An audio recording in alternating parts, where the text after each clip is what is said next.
감사합니다. 고맙습니다. 제가 한번 기도하고 시작하겠습니다. 하나님 감사합니다. 귀한 교회 불러주셔서 하나님의 말씀 같이 나누게 해주셔서 감사합니다. 말씀 하나하나의 은혜를 심어 주시옵소서. 은혜 받게 하시고 그 은혜가 우리의 삶을 변화시키게 하여 주시옵소서. 귀한 예물 드려 헌금하는 손길들도 있겠사오니 그 헌금, 그 예물 받아주시고 하나님 나라를 위하여 오병이어처럼 크게 쓰임받아 하나님의 나라가 확장되게 하시고 하나님 그 손길들을 축복하여 주옵소서. 예수 그리스도 이름을 받들어 기도하옵나이다. 아멘. 제가 우리 나이로 30살에 목사 안수를 받았습니다.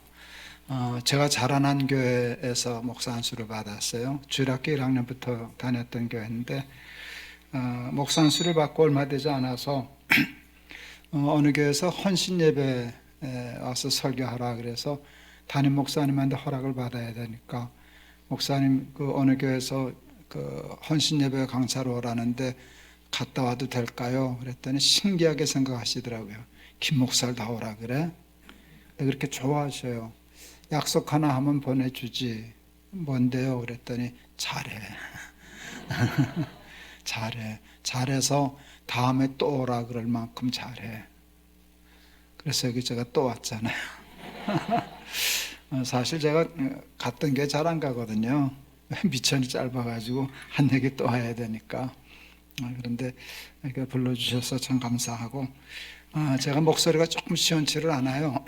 몇 년 전에 이제 갑상선 암도 수술을 했는데 아무래도 이 성대를 건드려 놔가지고 이게 좀 갑갑하실 겁니다. 그래도 자세히 들으시면 들려요.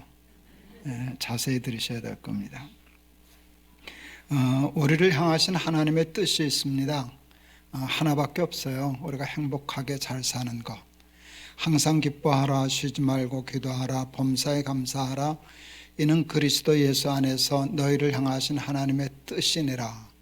하나님의 뜻은 우리가 기쁘게 사는 거예요. 행복하게 사는 거예요. 감사하면서 사는 거예요.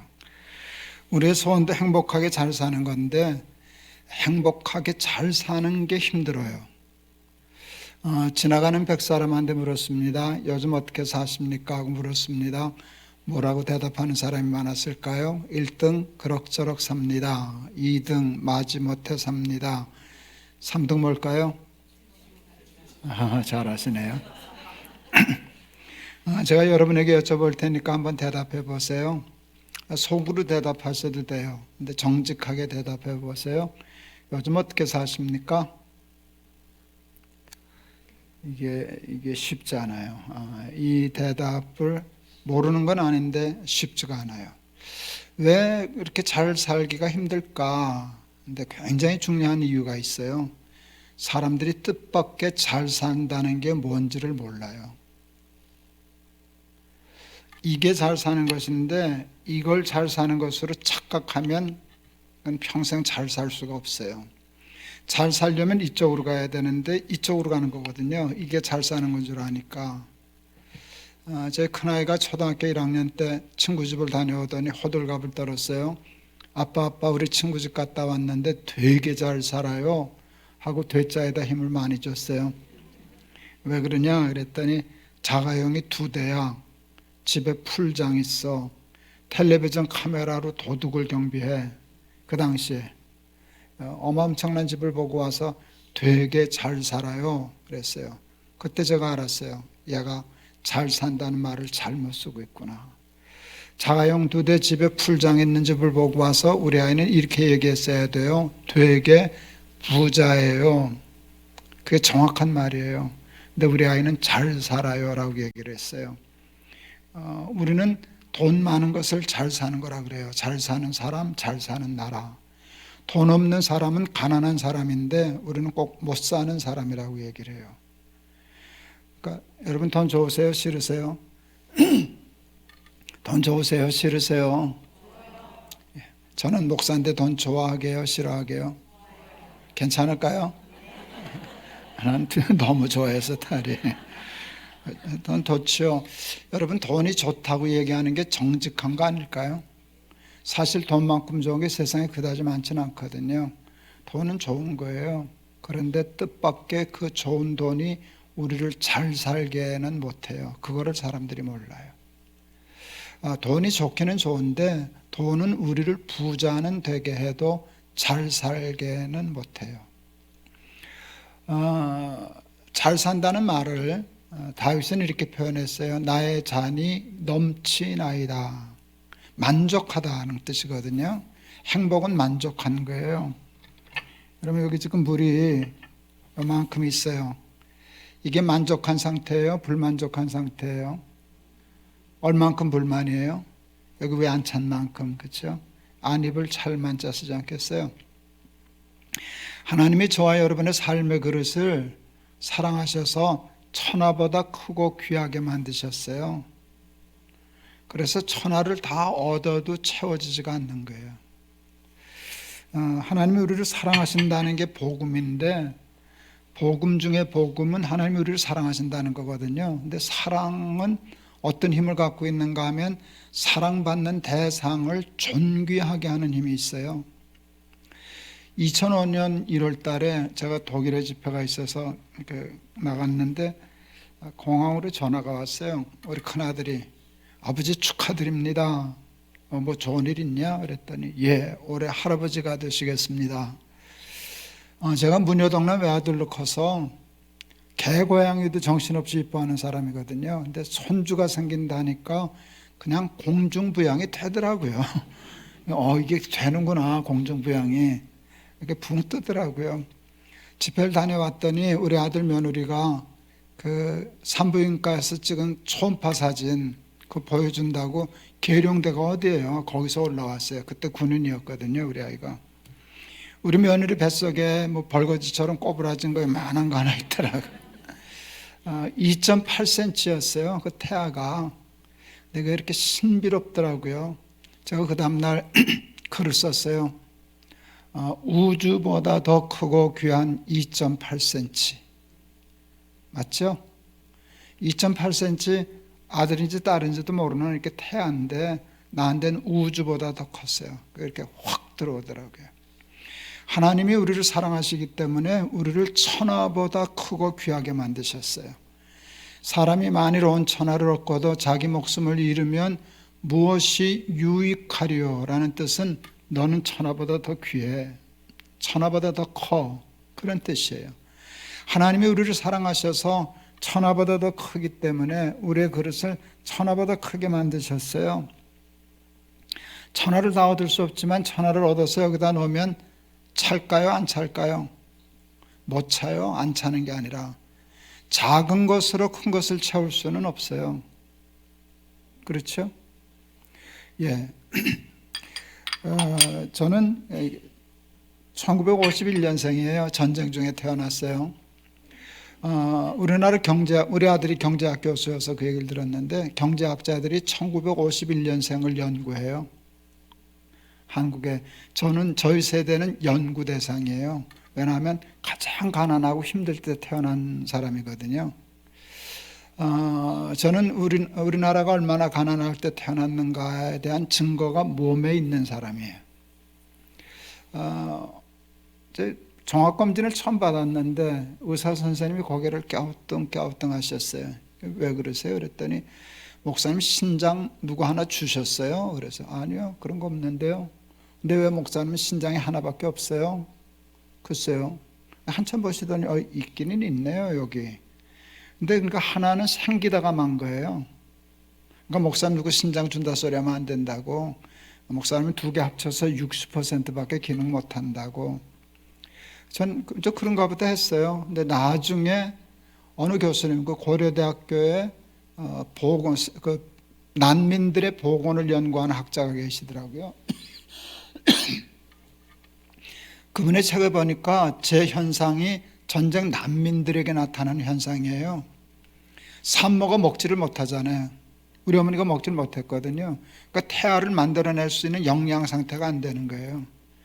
그러니까 머리, 뇌, 심장 이런 거 빨리 만들고 신장은 하나만 있어도 되니까 됐다 하고 내보는 거예요.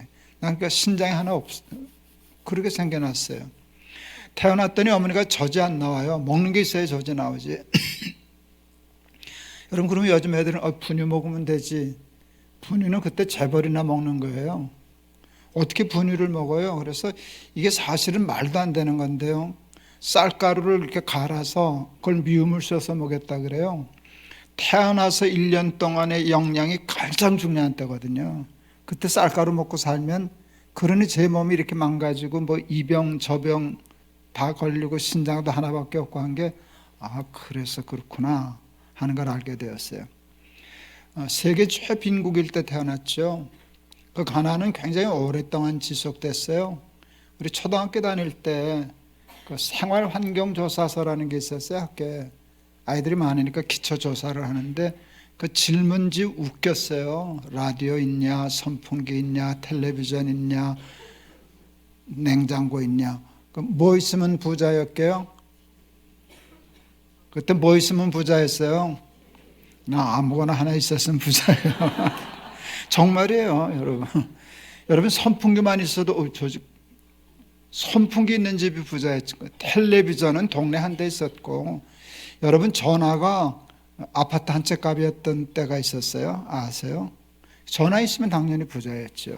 자가용은 묻지도 않았어요. 지금은 뭐 있으면 부자예요? 지금 대답을 못 하시잖아요. 지금은 뭐 있으면 부자냐는 소리를 못할 단계로 넘어갔어요, 우리가. 자가용 있으면 부자예요? 뭔 창가를 확인해 봐야지. 제가 88년도에 처음 미국을 갔어요. 한 달 동안 미국 신학교에서 이제 연수받는 프로그램인데, 그 기숙사에서 지냈어요, 여름에. 그러니까 미국 신학교 여름 방학 동안에 우리가 가서 한 달 공부하는 건데, 거기에 일주일에 몇 번씩인가 흑인 아줌마가 청소하러 와요, 기숙사. 근데 빨간 세단을 타고 오는 거야, 88년도에. 얼마나 놀랐는지. 야, 이거 좋은 나라다. 청소하는 아줌마가 자가용 타고 다니는구나. 근데 제가 지금 선교회를 하는데, 선교 얘기를 해야 되겠네. 죄송해요. 저 높은 뜻 연합 선교 대표, 저거 8년 전에 잘린 거예요. 저 높은 뜻 연합 선교 아니에요. 지금 에스겔 선교회 대표예요. 우리 선교가 있는 사무실, 그 조그만 건물인데, 거기에 두 부부가 와서 저를 청소를 해요. 청소를 해줘요. 근데 그분들 자가용 타고 다녀요. 하나도 이상하지 않잖아요. 그만큼 우리나라가 부자가 됐어요. 저는 82년도에 처음 자가용을 탔어요. 영락교 부목사로 갔더니, 그때 부목사에게 우리나라에서 제일 처음으로 자가용을 주셨대요. 자가용을 타면 하루에 20가 정도 신방할 수 있었거든요. 그때는 서울 시내 바닥에 차가 없어서 차만 있으면 30분이면 주파요. 그러니까 신방 많이 다니라고 이렇게 자가용을 주셨는데, 제가 제일 막내 목사였어요. 세차 받았게요? 꼬물딱지 차 받았게요? 꼬물딱지 차 받았지. 잊을 수 없어요. 그 차는 포니원 7540 비 새는 차. 제 차는 비가 샜어요. 이게 구멍이 뚫려서 새는 게 아니라 녹이 쓸었는데 사가서 스며드는 거예요. 꼭 조수석에 물이 고여요. 그래도 비를 맞지는 않으니까 타고 다녀요. 신방 다닐 때 옆에는 이제 구역장 권사님 타시면, 비 오는 날은 플라스틱 바가지를 거기다 놔요. 어느 정도 고이면 창문을 내려 이렇게 해서 버려요. 보트가 아니었어요. 녹슨 게 뭐 비 새는 것도 그렇지만, 녹슨 게 보기 싫어서 공업사에 맡겼어요. 칠해달라고. 공업사에서 뭐 칠하려고 뜯었다가 못 붙였어요. 그래서 할 수 없이 영락교가 저 새 차 사줬어요. 중간에. 그것도 잊혀지지 않아. 대우 맵시 안 나는 맵시나라는 차가 있었어요. 차 이름도 참 촌스러워. 맵시나라는 차가 있었어요. 우리 선배들 배 아파서 죽을 뻔했죠. 개낀 도끼인데 이게 뜯었다 못 붙이는 바람에 새 차를 타고 다니니까 얼마나 좋았는지. 저 참 많이 바꿨네요. 지금 굉장히 좋은 차 타고 다녀요. 제가 마지막 날 간증할 거예요. 굉장히 좋은 차 타고 다녀요. 아들이 사준 차. 벤츠. 그것 때문에 욕 되게 먹었어요. 벤츠 탄다고. 또 아들이 사준 걸 어떻게 해. 예.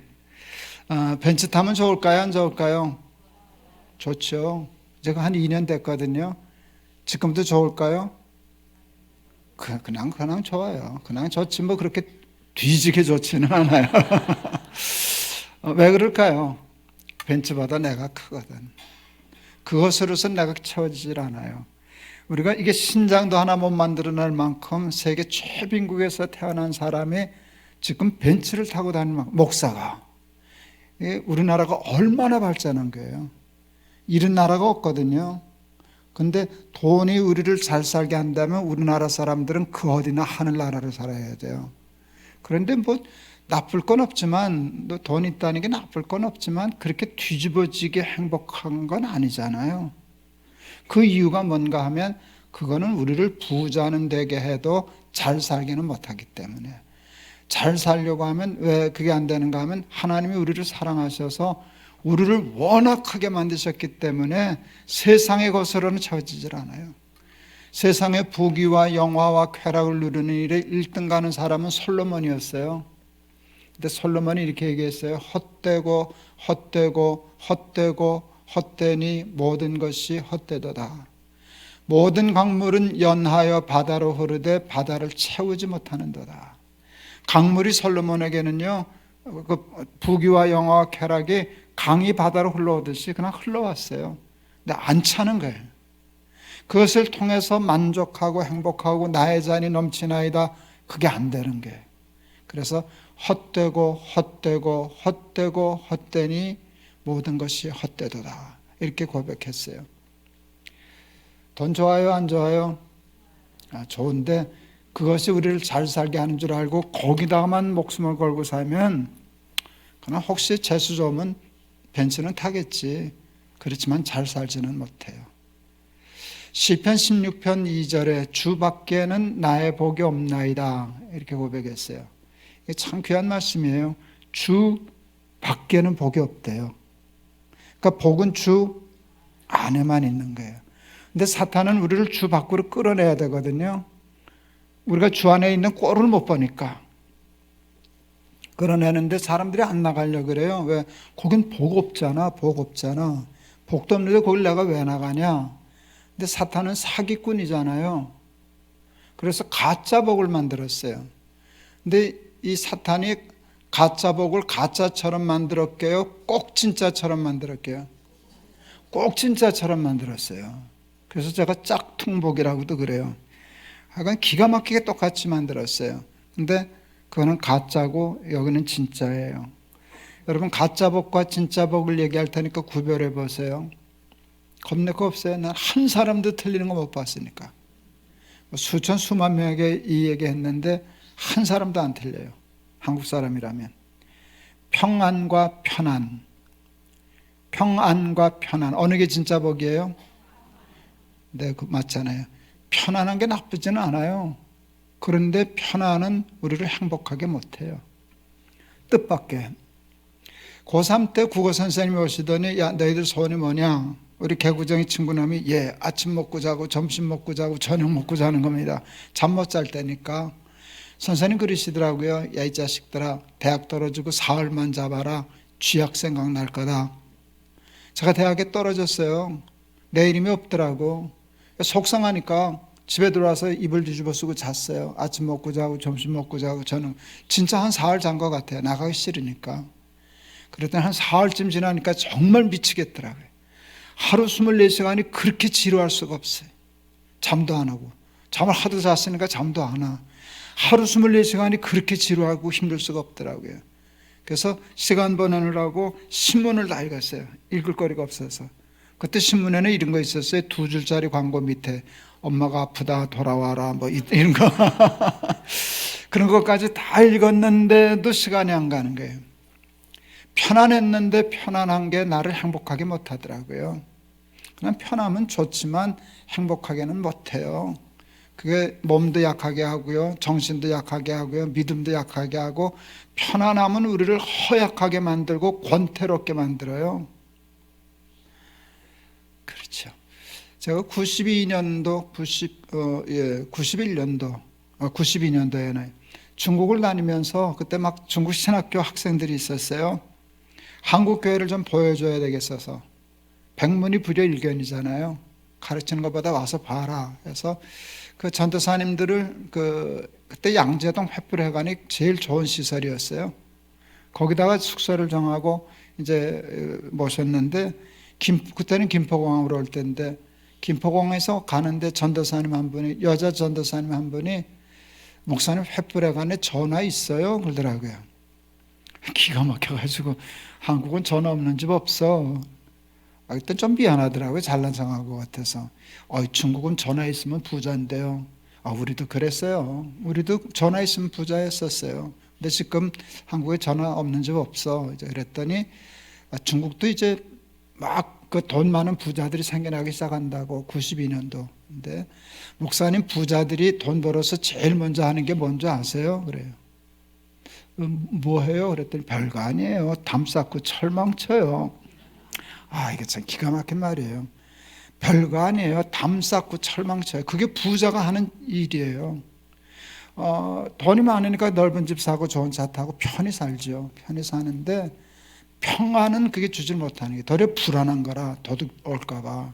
그러니까 담 쌓고 철망 치는 거지. 옛날에 우리들도 그랬어요. 부잣집은 담이 높아. 그리고 담에다 뭐 꼽아놨어요. 지금 생각하면 참 우리 무식해요. 그걸 미관도 안 좋은데 유리병 깨서 꼽아놨었잖아요.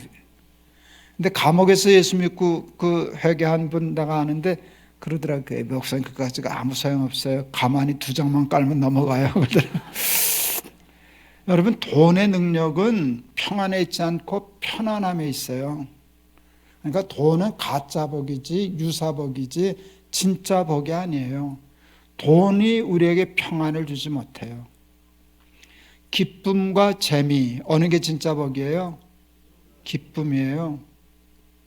제가 동대문에 이제 동안교회 목회할 때인데 그 구청장이 그 목회자들하고 기업가들을 초청해서 조찬하는 모임이 있었어요. 호텔 회장하는 분이 우리 목사들 테이블에 같이 앉았어요. 이 양반이 얼마나 졸분지 돈 좀 있다고 얼마나 거들먹거리는지 누가 부러워도 안 하는데 그래서 같이 밥 먹기가 싫었어. 솔직히 저런 사람이 다 있나?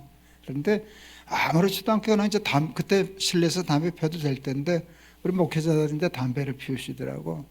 그랬더니 그 옆에 자동차 공업사를 하던 장로님이 계셨는데 그분은 제가 아는 분인데 회장님 목사님들인데 담배 피십니까?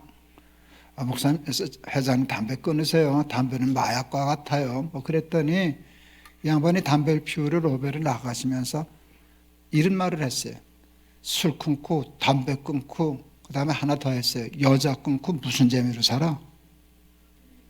그러니까 우리 목사도 보고 너는 술도 못 먹고 담배도 못 피우고 바람도 못 피우고 무슨 재미로 사냐? 이제 그러는 비아냥이거든요. 제가 이래봬도 한 성깔이 있거든요. 그런 말 듣고 그냥 가만히 안 있어요. 내가 아는 장로님한테 저분 딸 있냐고 자기 얘기하니까 못 나가더라고요. 이렇게 쳐다봐요. 6달 전에 결혼한 딸이 하나 있다고. 사위가 와서 술 끊고 담배 끊고는 몰라도 여자 끊고 무슨 재미로 살아 그렇게 하면 도끼 들고 쫓아갈걸? 그랬더니 얼굴이 빨개져서 나가더라고요. 그 정신 나간 사람도 근데 단어를 정확하게 썼어요. 술 끊고 담배 끊고 여자 끊고 무슨 재미로 살아 그랬지 무슨 기쁨으로 살아 그러진 않던데. 이게 기쁨과 재미의 차이예요. 요즘 애들은 뭐 다 휴대폰 가지고 오락하지만 옛날에 아이들은 오락실을 가야 됐어요. 동전 하나씩 얻어가지고 애들 내버려두면 밤샐 수 있어요? 없어요? 있죠. 왜 그런 줄 아세요? 재밌거든. 그러니까 밤새 놓고 이렇게 얘기할 수는 있어요. 야, 전자오락 하니까 참 재밌다. 근데 어떤 놈이 이렇게 얘기하면 어떨까요? 야, 전자오락 하니까 참 기쁘다. 이건 말이 안 되는 소리예요. 그게 기쁨과 재미의 차이예요. 세상은 우리에게 재미와 쾌락을 줄 수 있어요. 근데 샘선 듯한 기쁨, 그건 없어요. 평안은 없어요. 여러분, 평안은 돈으로 살 수 없어요. 절대로 없어요. 근데 평안은 무엇이 주게요? 우리에게 진짜 복인 평안은 무엇이 주게요? 믿음이 주어요. 나의 평안을 너희에게 주노라. 내가 너희에게 주는 것은 세상이 너희에게 주는 것과 같지 아니하니라. 세상은 편한 거거든요. 그거하고 질이 다른 거야. 나의 평안을 너에게 주노라. 우리 막내 아들이 6살 때 손잡고 골목을 내려갔어요. 5학년짜리가 올라오셨어요. 그놈을 보더니 우리 막내가 눈이 번쩍번쩍했어요. 아빠 저 형아가 나 때렸어. 복수해달라고. 그걸 뭐 현행범이면 모를까? 며칠 전에 우리 아들 때렸다고 못 들은 척 했어요. 이 자식이 절호의 기회를 놓치는 게 억울하셨어요. 내 손 뿌리치더니 뚜벅뚜벅 가서 발로 찼어요. 6살짜리가 5학년 발로 찼어요. 무사했을까요? 무사했을까요? 무사했지. 내가 있잖아요. 그때 깨달아. 난 다윗이 골리앗 어떻게 이겼는지 이제 알았다. 다윗 6살, 골리앗 5학년, 하나님 80kg. 그때 제가 80kg 좀 넘었어요. 간단하게 정리되더라고요. 내가 있는데 우리 아들이 5학년 보고 도망가면 이 자식이 애를 뭘로 보고 아버지 80kg야.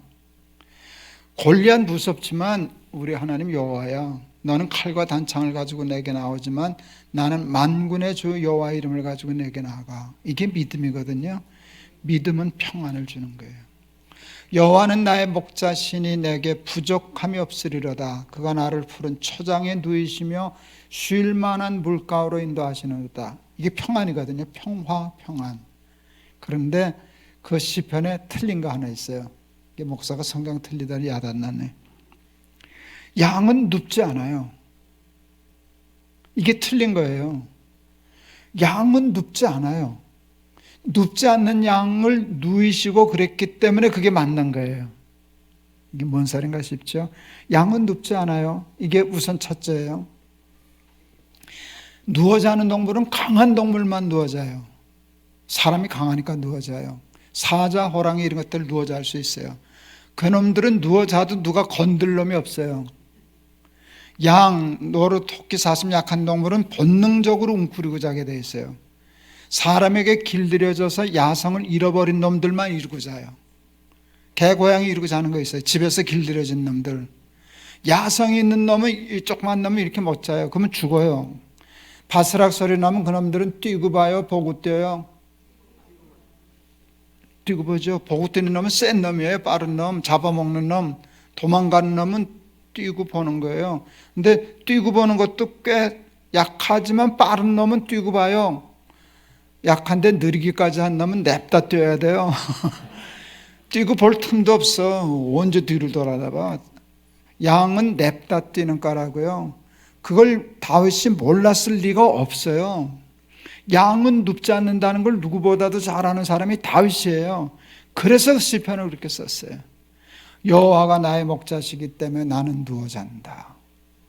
나는 내 힘으로 너가 어떻게 누워 자냐? 나는 약하기 때문에 늘 불안해야 돼. 벌벌 떨어야 돼. 무서워야 돼. 근데 하나님이 내 목자시기 때문에 나는 누워 잔다. 여호와께서 그 사랑하시는 자에게 잠을 주시는도다 라고 하는 말은요, 그게 평안이거든요. 하나님은 우리에게 평안의 복을 주시는 줄을 믿습니다. 제가 내일 평안에 대한, 평화에 대한 얘기할 거예요. 내일 오세요. 네. 예. 어쨌든, 그러니까 돈이 그렇게 좋아도 그냥, 돈 참 좋아. 돈 있으면 좋지 뭐. 여러분, 가난한 것보다는 부자가 낫지 않아요? 그래도. 그렇죠. 그렇지만 그것이 우리를 잘 살게 한다고 생각 안 하고 정말 무엇이 우리를 잘 살게 하는가를 알아야 돼요. 여러분, 잘 사는 것은 소유 가치가 높아지는 것이 아니라 존재 가치가 높아지는 게 잘 사는 것이. 우리 존재 가치가 높아져야 돼요. 그런데 이 존재 가치가 어떻게 하면 높아지는가를 한번 생각해 봤어요. 모든 존재의 가치는 존재 목적으로부터 와요. 목적 없이 존재하는 건 세상에 하나도 없어요. 이 마이크에 존재 목적이 있어요, 없어요? 있어요. 뭐예요?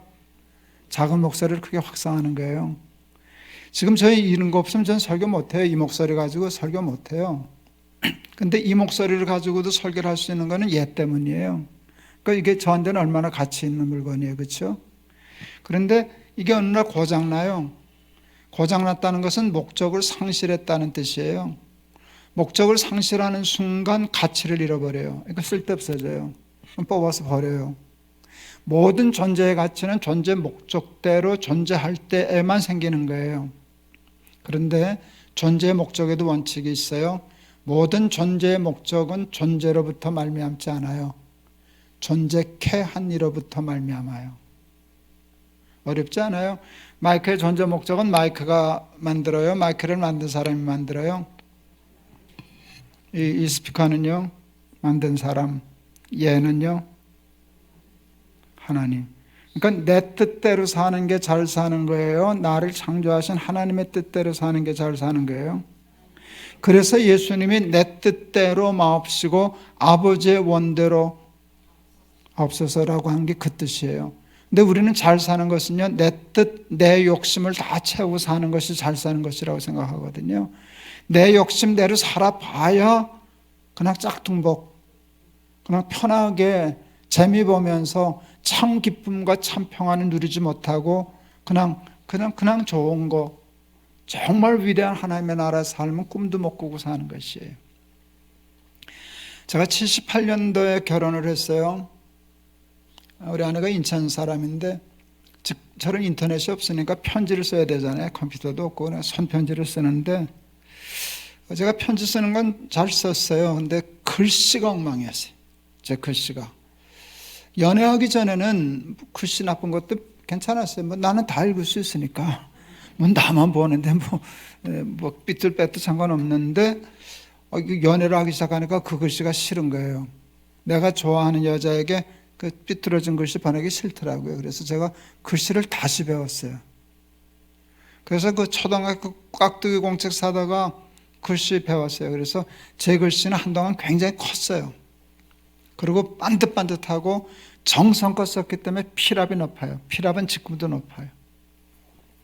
그렇게 글씨를 연습했더니 제가 방위를 갔는데요. 글씨 잘 쓴다고 교육대들 갔는데 그때는 교육할 때 궤도를 썼어요. 제가 제대할 때까지 그 궤도 쓰다 나왔잖아요. 77년도 1월 달에 아내에게 편지라는 시를 하나 써서 보냈어요. 우리 아내가 그 편지라는 시를 읽고 그해 8월 달에 시집 오셨어요. 읽어드릴까요? 편지. 깨끗이 손을 씻고 자리에 앉아 한자 한자 정성껏 편지를 쓴다.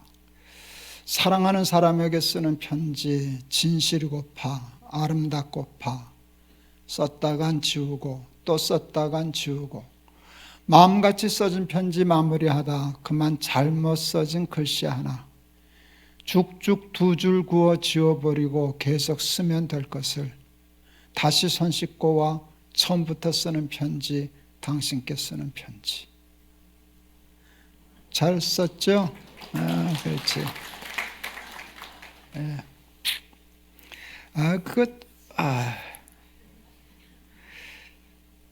77년도에 제가 신대원 졸업한 때였는데 그때 목사가 된다는 것은 가난은 각오해야만 하는 것이었어요. 교회가 다 가난하고 어려울 때니까 밥굶을 각오해야 이제 목사하는 건데 그러니까 결혼하는 여자한테 나한테 시집 오면 평생 손에 물 안 묻히게 해줄게 하는 그 사기를 칠 수 없는 직업이라고. 제가 졸업했더니 교회가 커지고 저 꽤 큰 교회 했거든요.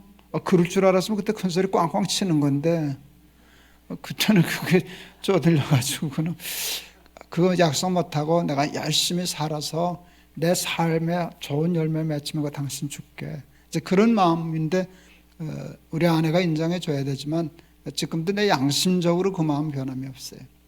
내가 잘 살아야 되겠다. 잘 살아서 내 삶을 아내에게, 내 삶이 아내에게 쓰는 편지 같아야 되겠다. 정성껏 써야 되겠다. 틀리면 두들겨 적당히 다 그렇지 뭐 하고 넘어가지 말고 다시 처음부터 쓰는 한 있어도 깨끗하고 온전한 편지 쓰듯이 살아야 되겠다 생각했어요. 그랬더니 그래도 신학생이니까 양심이 있어서 내가 내 삶이 아내에게 쓰는 편지일 뿐만 아니라 그리스도께 쓰는 편지여야겠다 하는 생각이 들었어요. 그랬더니 오늘 본문에 그 말씀이 있잖아요. 바울이 고린도 교회에게 너희는 그리스도의 편지다. 근데 보니까 비슷한데 달라요. 제가 얘기한 건 그리스도께 쓰는 편지고요. 바울이 얘기한 건 그리스도의 편지예요. 둘 다 좋아요. 그런데 그리스도의 편지가 훨씬 더 좋은 거예요. 그리스도께 쓰는 편지는 내가 그리스도께 쓰는 거예요. 내용은 내 삶이에요. 내 삶으로 편지를 쓰는 거예요. 근데 그리스도의 편지는 내가 쓰는 게 아니에요. 그리스도가 쓰는 거예요. 누구에게? 그건 모르겠어요. 누구에게가 쓰시는 거예요. 근데 그 편지 내용이 나예요. 네가 내 종 욥을 위하여 보았느냐, 이런 식으로. 제가 그리스도께 쓰는 편지가 되는 삶을 살다 보면 어느 날 드디어 마침내 그리스도의 편지가 되겠구나. 여러분, 그게 잘 사는 거잖아요. 평생 예수 믿고 살면서 우리가 그리스도의 편지 되는 거, 그거 욕심내고 살아야 해요. 저는 기독교 교육을 공부했어요. 그래서 목회의 버킷리스트 중에 하나가 학교를 세우는 것이었어요. 기독교 학교, 대안학교죠. 근데 하나님은 감사하게도 제가 하고 싶은 걸 다 하고 목회를 끝나게 해주셨어요. 마지막으로 학교를 하나 세웠어요. 천안의 높은 뜻 씨앗 스쿨. 지금은 대안학교도 학교라는 이름을 쓸 수 있지만 우리 쓸 때는 학교라는 이름을 못 쓰게 했어요. 대안학교는. 그래서 스쿨이라 그랬지 뭐. 뭐 높은 뜻 씨앗 스쿨이나 학교나. 근데 어쨌든 대안학교를 세웠어요. 제가 은퇴하기 전에 이제 전 미리 목회 일선에서 물러나고 나는 거푸집이다. 우리 후임 목사가 목회 잘하도록 껍데기 역할하다가 자리 잡으면 난 떼버려야지. 이제 그런 역할을 할 텐데 학교 교장도 내가 이름을 맡았지만 껍데기 교장. 실제 모든 권한이 다 교호감에게 있고 저는 그냥 법적으로 사인만 해야 되니까 그거 하고 그랬어요. 그리고 이제 때 되면 넘겨주고 나오곤 했는데 그래도 타이틀은 교장인데 내가 이 아이들을 위해서 이 학교를 위해서 뭘 하나 할까 하다가 딱 하나 하기로 결정했어요. 애들 안아주는 거. 학교 가서 애들 그냥 꽉꽉 안아주는 거예요. 왜 그런 줄 아세요? 사랑받은 아이들이 건강해요. 사랑받지 못한 아이들은 건강하지 못해요. 그리고 사랑받은 아이가 건강할 뿐만 아니라 지능이 올라가요. 학대받은 아이들은 지능이 떨어져요. 텔레비전에 몇 번 나왔는데 어느 병원 원목하는 목사님 부부시더라고요. 사모님이 몇 번인가 유산을 하고는 애를 못 갖게 되니까 아마 10명인가를 입양을 했더라고요. 다 호적에 해서. 근데 참 훌륭하신 게 우리는 만약 입양을 한다면 건강하고 예쁘고 똑똑해 보이는 놈 데려올 거 아니에요. 이왕이면 거꾸로 데려오시더라고요.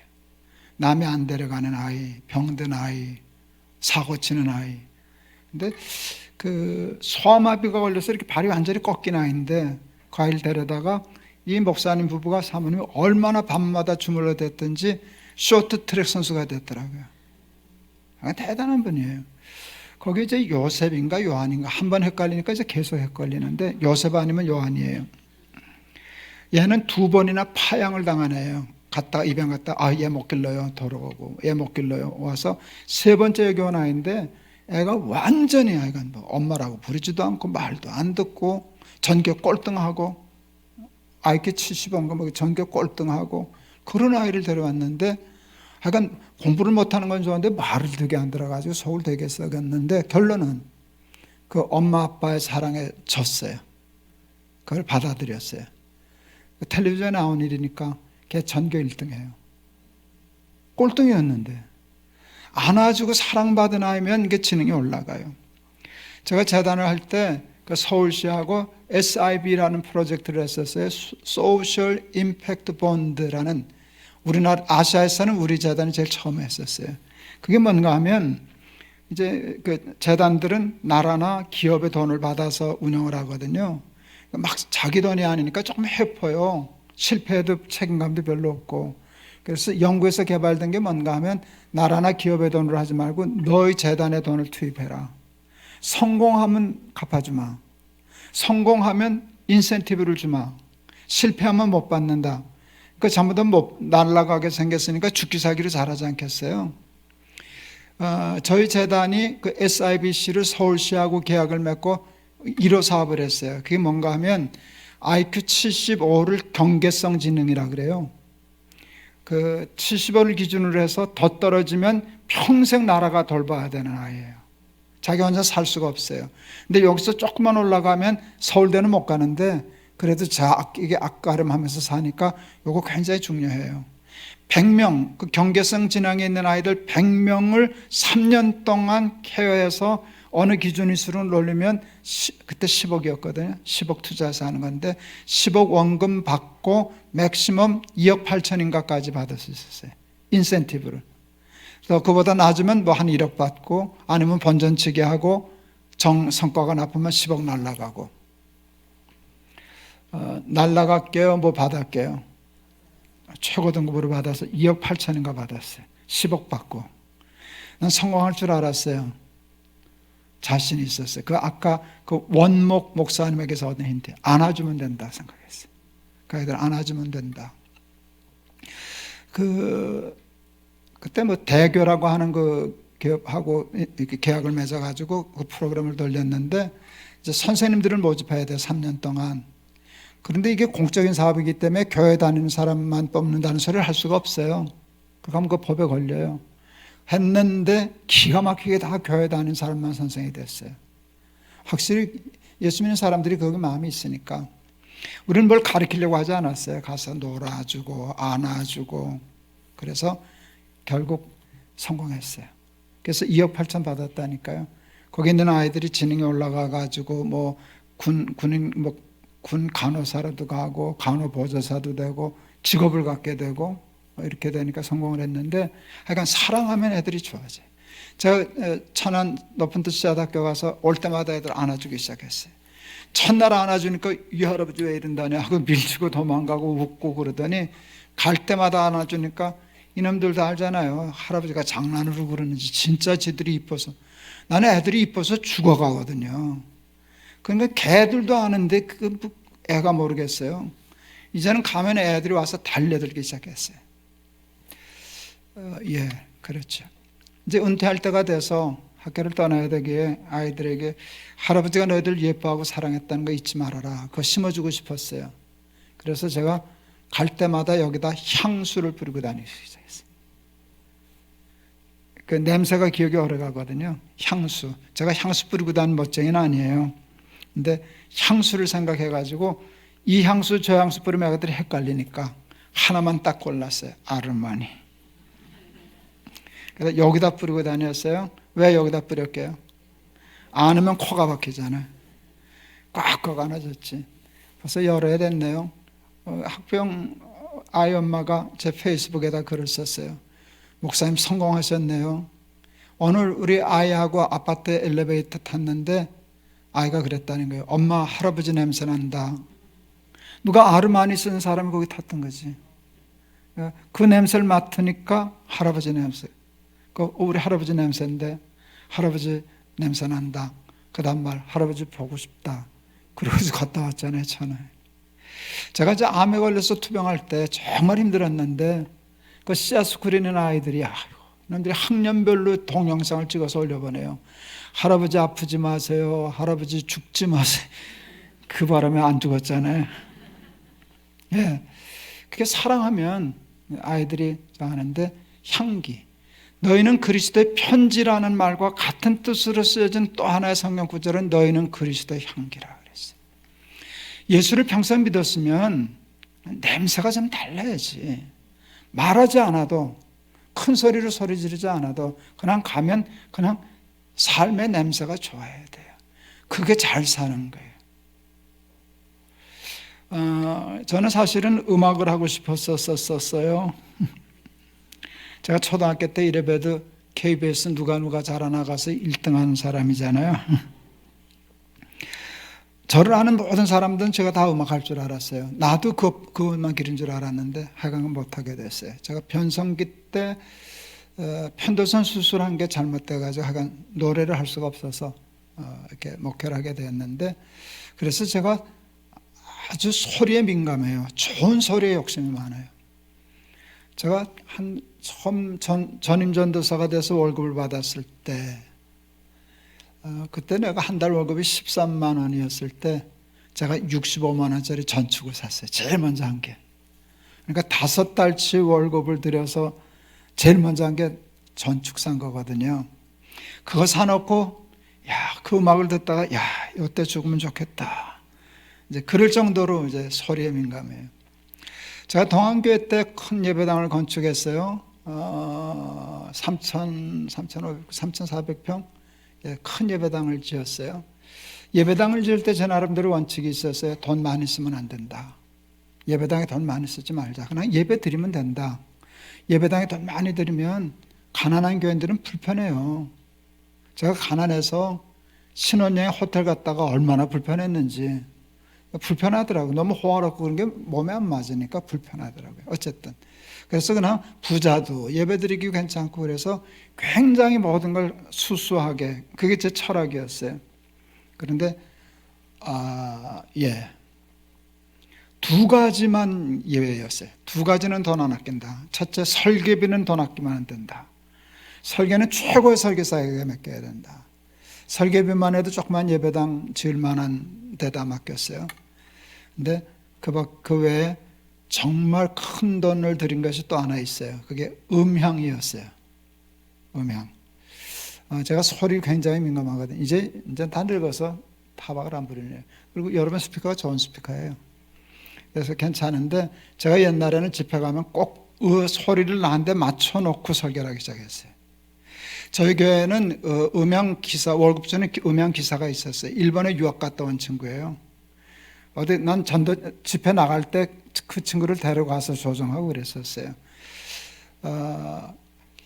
건축을 할 때 음향에만 그때 10억, 97년도에 10억 넘게 썼어요. 별로 안 놀라시네요.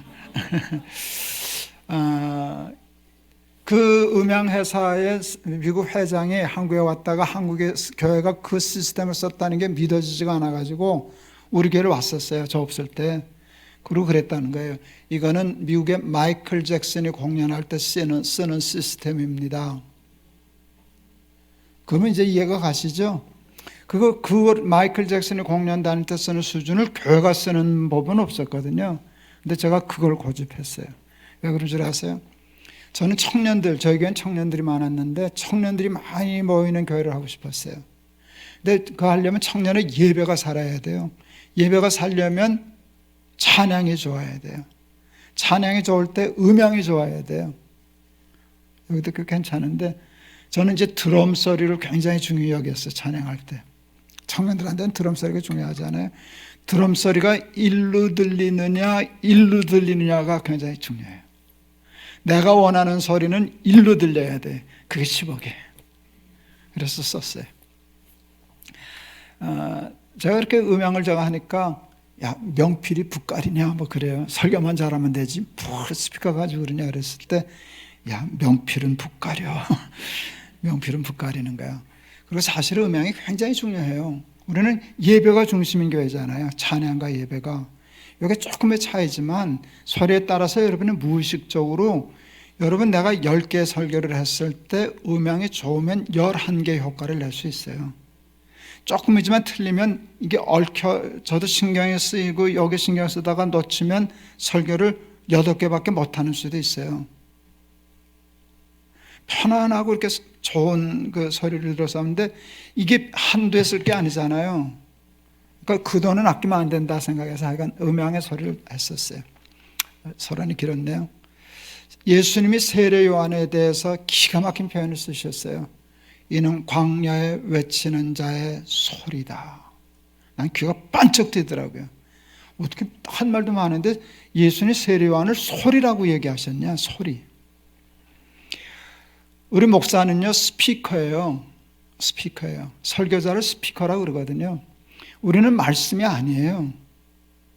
목사는 말씀이 아니에요. 스피커잖아요. 하나님의 말씀을 전하는 스피커잖아요. 예수님은 말씀이에요. 예수님이 말씀인데 스피커를 통해서 전달되는데 이게 스피커가 마음에 안 드는 게 찌그러지고 응앵거리고 앵앵거리고 하울링 생기고 왜 이렇게 마음에 드는 스피커가 이렇게 없냐. 근데 어느 날 세례 요한을 만났는데 마음에 드셨어요. 그래서 제가 너무 부러워가지고 세례 요한이라는 제목의 시를 썼어요. 읽어드릴까요? 조금 황당한데요. 괜찮을까요? 세례 요한, 그에게서는 소리가 났다. 제가 황당하다 그랬잖아요. 그에게서는 소리가 났다 썼는데 너무 좋았어요. 근데 그 다음 글이 안 써지는 거예요.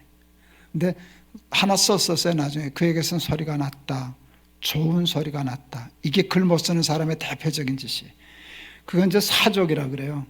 그냥 그에게서는 소리가 났다고 끊어야 좋은 소리로 나오는 건데, 좋은 소리는 쓰여지지 않은 소리를 들어야 되는 건데, 그래서 그냥 거기서 끝냈어요. 세례 요한 그에게서는 소리가 났다. 저 벤츠 타고 다니니까 좋아요. 가난한 것보다 부유하게 사는 게 저도 좋아요. 뭐 꼭 불편한 게 좋겠어요. 편히 사는 거 좋지. 그게 좋은데 그게 나를 잘 살게 하진 않아요. 그게 나를 그렇게 뒤집어지게 행복하게 하지도 않아요. 그런데 그리스도의 편지, 그리스도의 향기, 그 그리스도의 소리로 살 수 있다면 그게 잘 사는 거 아닐까요? 그게 잘 사는 거죠. 제가 영락교에 있었는데 우리 동기 목사님하고 같이 이제 협동 목사를 했는데, 그 목사님이 아버님이 우리 교단의 유명한 목사님이에요. 우리 그 동기 목사님도 총회장 했고 그 아버지도 총회장 하셨던 목사님인데, 그 둘째 아들이에요. 우리 친구 목사님은, 동기 목사님은. 셋째 남동생 결혼 주례를 아버지가 해주셨다는 거예요. 야, 아버지가 아들 주례를 해? 왜 그랬어? 그랬더니 동생이 부탁했대요. 아버지 이상 나 축복할 사람이 어디 있습니까? 그 바람에 아버지가 해주셨대요. 물어봤어요. 신기해서 어떻더냐 그랬더니, 야, 되게 좋더라. 나도 아버지한테 주례받는 건데 잘못했다 그러더라고요. 그걸 들으니까 이해가 가더라고요. 그날 제가 결심했어요. 우리 아들 내가 주례한다. 결국 제가 아들 셋 다 주례했어요. 내가 주례한다 그랬어요. 저는 결혼 주례를 32살부터 했어요. 첫 신랑이 31살이었어요. 근데 그 신랑은 이마가 좀 넓었어요. 지가 신랑, 목사 같고 내가 신랑 같은 게. 아직도 잊혀지지 않는데요. 그 어린이대공 후문에 가면 백악관이라고 하는 예식장이 처음 생겼을 때, 그때는 그게 제법 괜찮은 예식장, 지금도 그렇겠지. 예, 괜찮은 예식장이었어요. 갔더니 하객들이 웃더라고. 너무 새파란 게 주례하라고 온다니까. 그래서 나이 많은 사람 장례도 합니다. 결혼 주례 문제 없습니다. 그러고 했던 기억이 있는데요.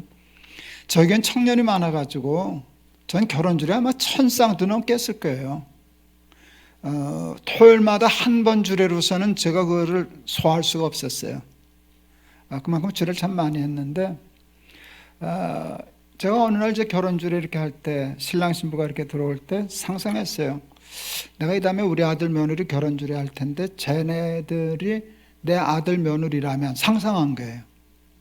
그랬더니 그냥 코가 찡하고 가슴이 두근두근하고 눈물이 핑 돌고 목이 맥히더라고요.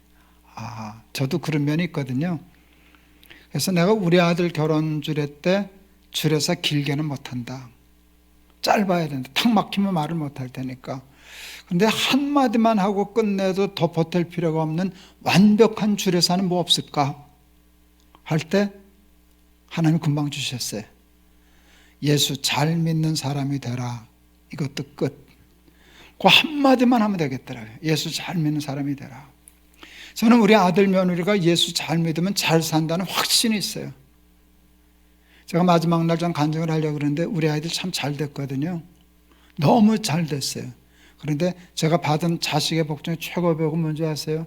우리 아들들이 다 예수 믿어요. 진짜로 믿어요. 그게 최고의 복이라고요. 근데 예수 믿으면 잘 산다는 확신이 있었거든요. 제가 영락교회 목사할 때 중동부 교사 둘이 결혼을 했어요. 신랑은 검사하고 신부는 이제 발레하는 여자인데 집안이 좋았어요. 하객이 1000명이 넘었던 것 같아요. 근데 너무 믿음이 좋은 친구들이었어요. 나이 차이는 나하고 사실 별로 많지도 않아요. 그런데 내 아들 며느리 같다는 감동을 받아요. 너무 예쁘게 예수를 믿어서. 그래서 우리 아들 며느리 주례사를 해줄까? 그랬더니 아깝더라고. 중고품 되는데 우리 아들 며느리. 근데 하나님이, 야, 하나님의 말씀이 중고품 되는 거 어디서 배웠냐? 하나님의 말씀은 해도 세포도주 같은 거야. 그래서 그 얘기까지 다 해주고 신랑과 신부에게 얘기했어요. 내 아들 며느리와 같은 마음이 들어서 축복하는데 예수 잘 믿는 사람이 되라 그랬어요. 그냥 목사가 할 수 있는 상투적인 말이잖아요. 그냥 아멘하고 넘어갈 수 있는 얘기잖아요. 주례를 하다 보면 요즘 젊은이들도 예수 잘 믿는 놈들 많아요. 그 앞에서 아멘 아멘 그러면 이뻐요. 근데 이 친구들은 믿음이 좋았기 때문에 내가 예상을 하고 있었어요. 요 말 하면 아멘이 나올 거다. 근데 이것들이 아멘을 안 하는 거예요.